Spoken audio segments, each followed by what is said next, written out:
Hi friends, welcome to our channel. 2021లో వచ్చిన romantic crime thriller Haseen Dillruba మూవీకి కంటిన్యూడ్గా వచ్చిందే ఈ ఫిర్ ఆయి హసీనా దిల్రుబా.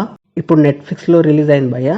మొదటి పార్ట్ చూడకుంటే ఈ మూవీ కొద్దిగా అర్థం కాకపోవచ్చు, ఎందుకంటే పార్ట్ 1లోని క్యారెక్టరైజేషన్ ఇంకా వాటికి సంబంధించిన ఇన్సిడెంట్స్ బేస్ చేసుకొని ఈ మూవీ వచ్చింది. విక్రాంత్ మెస్సే ఇంకా తాప్సీ కలిసి జంటగా నటించిన ఈ romantic crime thriller movie run time వచ్చేసి 2 hours 12 minutes గా ఉంది. అడల్ట్ కంటెంట్ అయితే 2 మూవీస్లోనూ ఉంది, సో ఫ్యామిలీతో చూడలేము. ఇక మూవీ ఎలా ఉంది అనేది ఇన్ డెప్త్ రివ్యూలో తెలుసుకోబోయే ముందు మన ఛానల్ని కాస్త సబ్స్క్రైబ్ చేయండి భయ్య, నచ్చితే లైక్ చేయండి. ఇక మూవీ ప్లాట్ ఏంటంటే, స్పాయిలర్స్ లేకుండా చెప్పాలంటే గతంలో వచ్చిన మూవీకి కంటిన్యూస్గా సాగుతుంది ఈ మూవీ. రాణి ఇంకా రిషబ్ పోలీసుల నుండి తప్పించుకుని వేరే చోటికి వెళ్లి చాటుగా కలుస్తూ విడివిడిగా ఉంటారు. వీళ్ళు అవుట్ ఆఫ్ కంట్రీకి వెళ్లేందుకు ప్రయత్నాలు చేస్తుండగా ఏం జరిగింది, మళ్ళీ వీళ్ళకి ఎలాంటి సమస్యలు వచ్చాయనేది మిగతా స్టోరీ. మూవీ చూసాక నాకైతే నచ్చింది భయ్య. స్టార్టింగ్ లో క్యారెక్టర్ బిల్డింగ్ అండ్ పార్ట్ 1లోని కొన్ని సీన్స్ ఇంట్రడ్యూస్ చేస్తారు.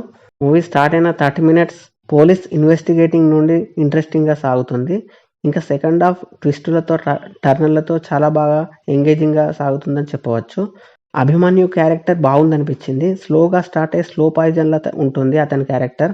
ముఖ్యంగా ప్రీ క్లైమాక్స్ నుంచి ప్రతి సీన్ ఇంట్రెస్టింగ్ గా ట్విస్టులతో థ్రిల్లింగ్ గా సాగుతుంది. తాప్సీ ఇంకా విక్రాంత్ మెస్సే యాజ్ యూజువల్ గా చేశారనిపించింది. ఇలా అందరికందరూ బాగానే చేశారని చెప్పొచ్చు. బ్యాక్గ్రౌండ్ మ్యూజిక్ బాగుంది, కెమెరా వర్క్ ఇంకా టెక్నికల్ గా బాగుంది. మూవీ ఓవరాల్ గా బాగుంది, ఒకసారి చూడొచ్చు అనిపించింది భయ్య. మీరు కూడా చూసేయండి, ఎలా ఉందో కామెంట్ చేయండి. Thank you for watching.